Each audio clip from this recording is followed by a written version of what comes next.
थेट जाणार आहोत नागपूरला। सरसंघचालक मोहन भागवत हे मतदानासाठी दाखल झाले।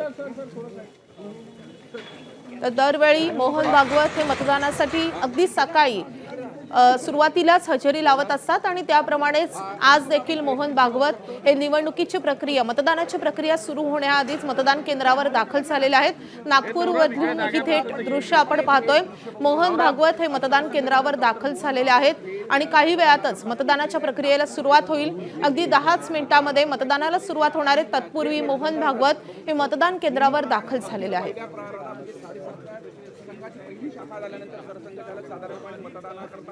मतदानाची ही सगळी यंत्रणा सज्ज झालेली आहे।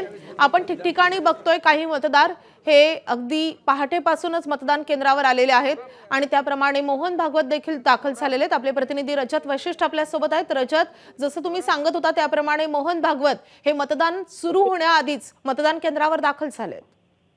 नक्कीच संघप्रमुख डॉक्टर मोहन भागवत अनेक वर्षांपासून सकाळी 7:30 वाजता मतदानाला पोहोचून जातात आणि बरेच वेळेला ते त्यांच्या मतदान केंद्रावरील पहिले मतदार असतात आणि आजही तशीच स्थिती आहे।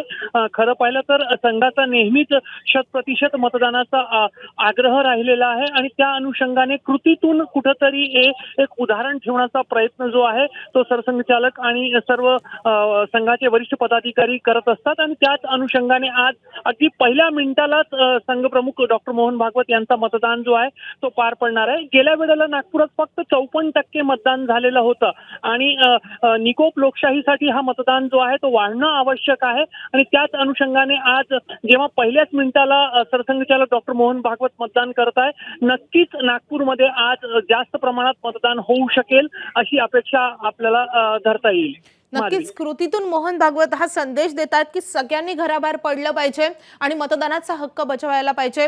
रजत, या संदर्भातले अपडेट जाणून घेतच राहू। धन्यवाद या सगळ्या सविस्तर माहितीसाठी। तर दुसरीकडे भाजपचे ज्येष्ठ नेते राम नाईक हे आपल्या मतदानाचा हक्क बजावायला गोरेगाव येथील पहाडी म्युनिसिपल स्कूलमध्ये दाखल झालेले आहेत। काही वेळातच मतदानाच्या प्रक्रियेला सुरुवात होणार आहे, मात्र त्याआधीच ज्येष्ठ नेते राम नाईक मतदान केंद्रावर दाखल झालेत।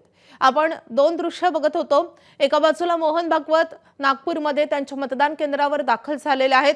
कदाचित या मतदान केंद्रावरचे ते पहिले मतदार असणार आहेत। आपण ही थेट दृश्य बघतोय नागपूरमधून।